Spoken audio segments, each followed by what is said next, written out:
ಇವತ್ತಿನ ಅಕ್ಕೂರು ವಿದ್ಯುದ್ದೇಶ ಪ್ರಾಥಮಿಕ ಗ್ರಾಮೀಣ ಕೃಷಿ ಸಹಕಾರ ಸಂಘದ ಈ ಕಟ್ಟಡದ ಉದ್ಘಾಟನಾ ಸಮಾರಂಭದ ಮುಖ್ಯ ಅತಿಥಿಗಳಾಗಿ ಅಧ್ಯಕ್ಷತೆಯನ್ನು ವಹಿಸಿರತಕ್ಕಂಥ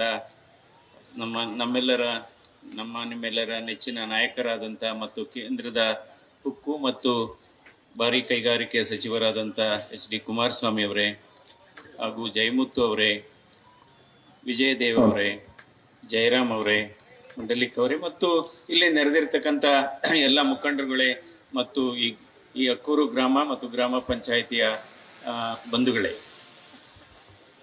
ಇವತ್ತು ಈ ಸಹಕಾರ ಸಂಘಗಳು ಯಾವ ರೀತಿ ಕೆಲಸ ಮಾಡಬೇಕು ಅನ್ನೋದಕ್ಕೆ ಬಹುಶಃ ಅಕ್ಕೂರು ಪಂಚಾಯಿತಿನೇ ಒಂದು ಆದರ್ಶ ಅಂತ ನಾನು ಹೇಳ್ತೇನೆ. ಯಾಕೆಂದರೆ ಇದನ್ನೆಲ್ಲ ಸಹಕಾರ ಸಂಘಗಳ ಮೂಲಕನೇ ನಾವು ಇವತ್ತು ಹಲವಾರು ಇದು ಕಾರ್ಯಕ್ರಮಗಳನ್ನು ಹಮ್ಮಿಕೊಂಡು ಅದರಿಂದ ನಾವು ಯಾವ ರೀತಿ ಯಾಕೆಂದರೆ ಇವತ್ತು ಚನ್ನಪಟ್ಟಣ ತಾಲೂಕಿನಲ್ಲಿ ಒಂದು ಕೃಷಿ ಆಗ್ಬೋದು, ಹೈನುಗಾರಿಕೆ ಆಗ್ಬೋದು ಅಥವಾ ರೇಷ್ಮೆ ಆಗ್ಬೋದು. ಇದು ಸಾಮಾನ್ಯವಾಗಿ ಎಲ್ಲ ತಾಲೂಕಿಗೆ, ನಮ್ಮ ರಾಮನಗರ ಜಿಲ್ಲೆ ಎಲ್ಲ ತಾಲೂಕುಗಳಿಗೆ ಹೋಲಿಕೆ ಮಾಡಿದರೆ ಸ್ವಲ್ಪ ರಾಮನಗರ ಜಿಲ್ಲೆ ಇದರಲ್ಲಿ ಚನ್ನಪಟ್ಟಣ ತಾಲೂಕು ಒಂದು ಹೆಜ್ಜೆ ಮುಂದಿದೆ.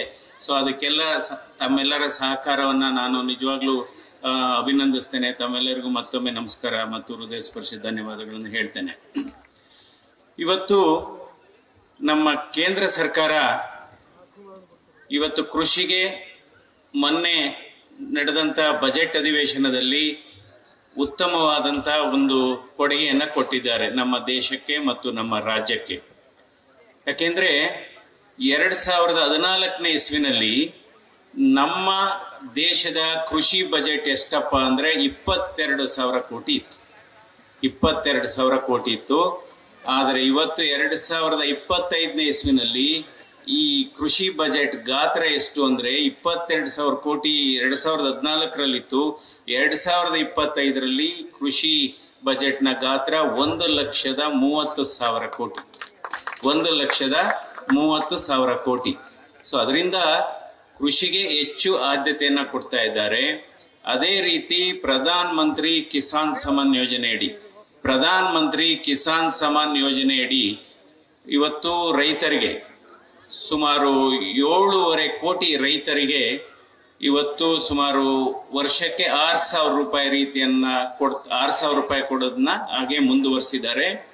ನಮ್ಮ ರಾಮನಗರ ಜಿಲ್ಲೆಗೆ ನಾನು ಹೇಳೋದಾದ್ರೆ ಕಳೆದ 6 ವರ್ಷದಲ್ಲಿ ಸುಮಾರು 1 ಲಕ್ಷ ರೈತ ಕುಟುಂಬಗಳಿಗೆ 356 ಕೋಟಿ ಹಣವನ್ನ ರೈತರಿಗೆ ಬಿಡುಗಡೆ ಮಾಡಿದ್ದಾರೆ. ಅದರಿಂದ ನಾವು ನರೇಂದ್ರ ಮೋದಿ ಅವರ ಸರ್ಕಾರವನ್ನ ನಾವು ಅಭಿನಂದಿಸಬೇಕಾಗತ್ತೆ. ಅದೇ ರೀತಿ ಇವತ್ತು ಕಿಸಾನ್ ಕ್ರೆಡಿಟ್ ಕಾರ್ಡ್ ಅಂತ ಮಾಡಿದ್ದಾರೆ. ಕಿಸಾನ್ ಕ್ರೆಡಿಟ್ ಕಾರ್ಡ್ ಅಲ್ಲಿ ರೈತರಿಗೆ ಸಾಲವನ್ನ ಕೊಡುವಂಥದ್ದು, ಅದರ ಮಿತಿ ಏನಿತ್ತು ಅಂದ್ರೆ 3 ಲಕ್ಷ ಇತ್ತು, ಅದನ್ನ ಈಗ 5 ಲಕ್ಷ ಮಿತಿಗೆ ಹೇಳಿದ್ದಾರೆ. ಸೊ ಅದರಿಂದ ಇದರಲ್ಲೂ ಕೂಡ ಕೋಟ್ಯಾಂತರ ರೈತ ಸಮುದಾಯದವರಿಗೆ ಬಹಳ ಅನುಕೂಲ ಆಗುತ್ತೆ. ಯಾಕೆಂದ್ರೆ ಇದು ಏನಕ್ಕೆ ಕೇಳ್ತಾ ಇದ್ದೀನಿ, ಕಿಸಾನ್ ಕ್ರೆಡಿಟ್ ಕಾರ್ಡ್ ಮೂಲಕ ತಾವು ಲೋನನ್ನು ತಗೊಂಡ್ರೆ, ಸಾಲವನ್ನು ತಗೊಂಡ್ರೆ, ಯಾಕೆಂದ್ರೆ ನಾವು ನೋಡಿದ್ದೀವಿ ಕಳೆದ 2-3 ತಿಂಗಳಲ್ಲಿ ಈ ಮೈಕ್ರೋ ಫೈನಾನ್ಸಿಂಗ್ ಇಂದ ಎಷ್ಟು ಪ್ರಾಣಗಳು ನಷ್ಟ ಆಗಿದ್ದಾವೆ, ಎಷ್ಟು ಕುಟುಂಬಗಳು ಬೀದಿಗೆ ಬಂದಿದ್ದಾವೆ, ಎಷ್ಟು ಕುಟುಂಬಗಳು ಊರನ್ನ ಬಿಟ್ಟು ಹೋಗಿದ್ದಾರೆ. ಇವತ್ತು ಮೈಕ್ರೋ ಫೈನಾನ್ಸಿಂಗ್ ಹಾವಳಿ ಏನಿದೆ ಇದು ವಿಪರೀತ ಆಗಿದೆ ರಾಮನಗರ ಜಿಲ್ಲೆನಲ್ಲಿ. ಇದಕ್ಕೆ ಆಲ್ರೆಡಿ ಸರ್ಕಾರ ಕೆಲವು ಸುಗ್ರೀವಾಜ್ಞೆಯನ್ನು ತಂದಿದ್ರು ಕೂಡ ಅಲ್ಲಿ ಇಲ್ಲಿ ಅದರ ಸುದ್ದಿಯನ್ನು ನಾವು ಕೇಳ್ತಾ ಇದ್ದೇವೆ. ಅದೇ ರೀತಿ ರಾಮನಗರಕ್ಕೆ, ನಮ್ಮ ಜಿಲ್ಲೆಗೆ ಸಂಬಂಧಪಟ್ಟ ಹಾಗೆ ಇದು ತಮಗೆಲ್ಲ ಗೊತ್ತಿರೋ ಹಾಗೆ ಕರ್ನಾಟಕ ಈ ರೇಷ್ಮೆ ಉತ್ಪಾದನೆಯಲ್ಲಿ 1ನೇ ಸ್ಥಾನದಲ್ಲಿದೆ. ನಮ್ಮ ಭಾರತ ದೇಶದಲ್ಲಿ 1ನೇ ಸ್ಥಾನದಲ್ಲಿದೆ. ಇದರಲ್ಲಿ ಏನಾಗಿದೆ, ನಾವು ಸಿಲ್ಕ್ ವೇಸ್ಟ್ ಅಂತ ಬರುತ್ತೆ, ನಾವು ಕೊಕ್ಕೂನು ಇದೆಲ್ಲ ಮಾಡಿದ ಮೇಲೆ ಅದು ಸಿಲ್ಕ್ ವೇಸ್ಟ್ ಅಂತ ಬರುತ್ತೆ. ಅದು ಎಷ್ಟಪ್ಪ ಅಂದ್ರೆ 1 ವರ್ಷಕ್ಕೆ 6,000 ಟನ್ ಅಷ್ಟು ಸಿಲ್ಕ್ ವೇಸ್ಟ್ ಬರುತ್ತೆ. ಅಂದ್ರೆ ನಾವು ಅದನ್ನ ಬಿಸಾಕಂಥದ್ದು. ಆ ಸಿಲ್ಕ್ ವೇಸ್ಟ್ ಅನ್ನ ಏನಾಗ್ತಾ ಇದೆ ಇವತ್ತು 90% ಈ ಸಿಲ್ಕ್ ವೇಸ್ಟ್ ನ ನಾವು ಚೀನಾ ದೇಶಕ್ಕೆ ರಫ್ತು ಮಾಡ್ತಾ ಇದ್ದೇವೆ.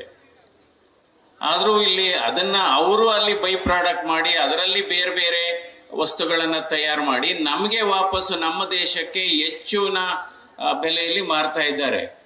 ಅದರಿಂದ ನಮಗೆ ಬೇಕಾಗಿರೋದು ಆಯಿತು. ಈಗ ಅದಕ್ಕೆ ಸಿಲ್ಕ್ ಸ್ಪನ್ ಮಿಲ್ಸ್ ಅಂತ, ಸ್ಪನ್ ಮಿಲ್ಸ್ನ ಈಗಿರೋದನ್ನ ಇನ್ನೂ ಮೇಲ್ದರ್ಜೆಗೆ ಏರಿಸಬೇಕು, ಅದನ್ನು ಇನ್ನೂ ಉನ್ನತೀಕರಣ ಮಾಡಬೇಕು. ಇದರ ಬಗ್ಗೆ ನಾವು ಈಗಾಗಲೇ ಕೇಂದ್ರದ ಕೃಷಿ ಸಚಿವರಾದಂಥ ಶಿವರಾಜ್ ಸಿಂಗ್ ಚೌಹಾಣ್ ಅವರ ಬಗ್ಗೆ ಅವ್ರ ಜೊತೆ ಕೂಡ ಚರ್ಚೆ ಮಾಡಿದ್ದೇವೆ. ಇದನ್ನು ಮುಂದಿನ ಅಧಿವೇಶನದಲ್ಲಿ ಅವಕಾಶ ಸಿಕ್ಕಿದರೆ ನಾನು ಲೋಕಸಭೆಯಲ್ಲಿ ಇದಕ್ಕೆ ಧ್ವನಿಗೂಡಿಸ್ತೀನಿ ಅಂತ ಹೇಳಬೇಕಾಗುತ್ತೆ. ಯಾಕೆಂದರೆ ಇದು ಬಹಳ ಮುಖ್ಯವಾದದ್ದು. ಅದೇ ರೀತಿ ಇವತ್ತು ಬೈರಾಪಟ್ಟಣದ ಹತ್ರ ಮ್ಯಾಂಗೋ ಪ್ರೊಸೆಸಿಂಗ್ ಯೂನಿಟ್ ಅಂತ ಆಗ್ತಾ ಇದೆ. ಅಂದರೆ ಮಾವಿನ ಹಣ್ಣನ್ನು ಯಾವ ರೀತಿ ನಾವು ಸಂರಕ್ಷಣೆ ಮಾಡಿ ಅದರಿಂದ ಜ್ಯೂಸ್ ಮಾಡಿ ರೈತರಿಗೆ ಯಾವ ರೀತಿ ಸಹಾಯ ಮಾಡಬೇಕು. ಯಾಕೆಂದರೆ ಮಾವಿನ ಫಲ ತುಂಬ ಚೆನ್ನಾಗಿದೆ ಇಲ್ಲೆಲ್ಲ. ಈ ಸರಿ ಇನ್ನೂ ಚೆನ್ನಾಗಿ ಹೂ ಬಿಟ್ಟಿದೆ, ನೋಡೋಣ ಯಾವ ರೀತಿ ಅದು ಅಲ್ಟಿಮೇಟ್ಲಿ ಫಲ ಗೂಡುತ್ತೆ ಅಂತ. ಅದೇ ರೀತಿ ಅದು ಕೂಡ ಇನ್ನು ಕೆಲವೇ ತಿಂಗಳಲ್ಲಿ, ಅಂದರೆ ಅದಕ್ಕೆ ಮಾವಿನ ಹಣ್ಣಿನ ಜೊತೆಗೆ ಕೆಲವರೆಲ್ಲ ಹೇಳಿದರು ಈ ಬೇಬಿ ಕಾರ್ನ್ ಆಗ್ಬೋದು, ಜೋಳ ಆಗ್ಬೋದು, ಕೆಲವು ಟೊಮೆಟೊ, ಕೆಲವು ತರಕಾರಿಗಳನ್ನು ಸೇರಿಸಿ ಇವನ್ನು ತೆಂಗಿನಕಾಯಿಯನ್ನು ಕೂಡ ಅದಕ್ಕೆ ಸೇರಿಸಿ ಅದಕ್ಕೆ ಒಂದು ಮಾರ್ಕೆಟನ್ನು ಕೊಡುವಂಥದ್ದು ಬೈರಾಪಟ್ಟಣದ ಬಳಿ ಆಗ್ತಾ ಇದೆ. ಈಗಾಗಲೇ ನಾನು ಮೊನ್ನೆ ಕೂಡ ಹೇಳಿದ್ದೇನೆ, ಚನ್ನಪಟ್ಟಣದ ಒಂದು ರೈಲ್ವೆ ಸ್ಟೇಷನ್ ಏನಿದೆ ಅದು ಸುಮಾರು 22 ಕೋಟಿ ವೆಚ್ಚದಲ್ಲಿ ಉನ್ನತೀಕರಣ ಆಗ್ತಾ ಇದೆ. ಬಹುಶಃ ಇನ್ನೊಂದು 5-6 ತಿಂಗಳಲ್ಲಿ ಅದರ ಕಾಮಗಾರಿ ಮುಗಿತಾ ಇದೆ. ಅದೇ ರೀತಿ ಎಲ್ಲೆಕೆರೆ ಒಂದು ಓವರ್ ಬ್ರಿಡ್ಜ್ ಏನಿದೆ ಅದು ಕೂಡ ಮೇ ತಿಂಗಳಲ್ಲಿ ಅದು ಕೂಡ ಮುಗಿತಾ ಇದೆ. ಹೀಗಾಗಿ ಇವತ್ತು ಸನ್ಮಾನ್ಯ ಕುಮಾರಸ್ವಾಮಿ ಅವರು ಕೇಂದ್ರದಲ್ಲಿ ಸಚಿವರಾಗಿರೋದ್ರಿಂದ ನಮ್ಮ ರೈತರಿಗೆ, ನಮ್ಮ ಕೈಗಾರಿಕೋದ್ಯಮಿಗಳಿಗೆ ಒಂದು ಆನೆ ಬಲ ಬಂದಂಗೆ ಆಗಿದೆ ಅಂತ ನಾನು ಹೇಳ್ತೀನಿ.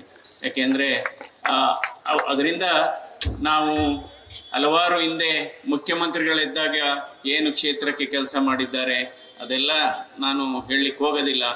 ಅವರು ಮುಖ್ಯಮಂತ್ರಿಗಳಾಗಿದ್ದಾಗ ಈ ಕ್ಷೇತ್ರಕ್ಕೆ ಏನೇನು ಕೊಡುಗೆ ಕೊಟ್ಟಿದ್ದಾರೆ. ಹೀಗಾಗಿ ಇವತ್ತು ನಾವು ರೈತರು ಬದುಕು ಹಸನಾಗಬೇಕು. ಯಾಕೆಂದರೆ ಇನ್ನೂ ಕೂಡ ರೈತರಲ್ಲಿ ಹಲವಾರು ಸಮಸ್ಯೆಗಳಿದೆ. ರೈತರು ಬೆಳೆಯುವ ಬೆಳೆಗೆ ಒಂದು ಕನಿಷ್ಠ ಬೆಲೆ ಸಿಗಬೇಕು ಅನ್ನೋ ದೃಷ್ಟಿಯಿಂದ ಇವತ್ತು ರಾಗಿಗೆ ನೋಡಿ, ಯಾರಿಗೂ ಕೇಂದ್ರ ರಾಗಿಗೆ ಇವತ್ತು ಈ ಕನಿಷ್ಠ ಬೆಲೆಯನ್ನು ಕೊಡ್ತಾ ಇರೋದು ಕೇಂದ್ರ ಸರ್ಕಾರ. ಒಂದು ಕ್ವಿಂಟಾಲ್ಗೆ 4,300 ರೂಪಾಯಿ, ಭತ್ತ 3,300 ರೂಪಾಯಿ, ಇದೆಲ್ಲ ಕೇಂದ್ರ ಸರ್ಕಾರದ ಯೋಜನೆಗಳಾಗಿದೆ. ಇದರಿಂದ ರೈತರುಗಳು ಹೆಚ್ಚು ಅದರ ಫಲಾನುಭವಿಗಳಾಗಬೇಕು. ಸೊ ಹೀಗಾಗಿ ಈ ಸಂದರ್ಭದಲ್ಲಿ ಮತ್ತೊಮ್ಮೆ ತಮ್ಮೆಲ್ಲರಿಗೂ ನಮಸ್ಕಾರಗಳನ್ನು ಹೇಳುತ್ತಾ, ಇದು ಕೇಂದ್ರ ಸರ್ಕಾರ ಮತ್ತು ಹಲವಾರು ವಿಚಾರ ಬಂದಂಥ ಸಂದರ್ಭದಲ್ಲಿ ಕೇಂದ್ರ ಸರ್ಕಾರ ಮತ್ತು ರಾಜ್ಯ ಸರ್ಕಾರ ಎರಡೂ ಒಟ್ಟಾಗಿ ಕೆಲಸ ಮಾಡತಕ್ಕಂಥ ಅವಶ್ಯಕತೆ ಇದೆ. ಜನಸಾಮಾನ್ಯರ ಕೆಲಸವನ್ನು ಮಾಡಬೇಕಾದ್ರೆ, ಹಲವಾರು ಯೋಜನೆಗಳನ್ನು ಮಾಡಬೇಕಾದ್ರೆ ಇದು ಕೇಂದ್ರ ಸರ್ಕಾರ ರಾಜ್ಯ ಸರ್ಕಾರ ಒಟ್ಟಾಗಿ ಕೆಲಸ ಮಾಡಿದರೆ ಆವಾಗ ನಾವು ಹೆಚ್ಚು ಅಭಿವೃದ್ಧಿಯನ್ನು ಕಾಣ್ಬೋದು. ಎಲ್ರಿಗೂ ನಮಸ್ಕಾರ. ನ್ಯೂಸ್ ಫಸ್ಟ್, ನಿರ್ಭೀತಿಯಿಂದ ನಿಮ್ಮ ಪರವಾಗಿ.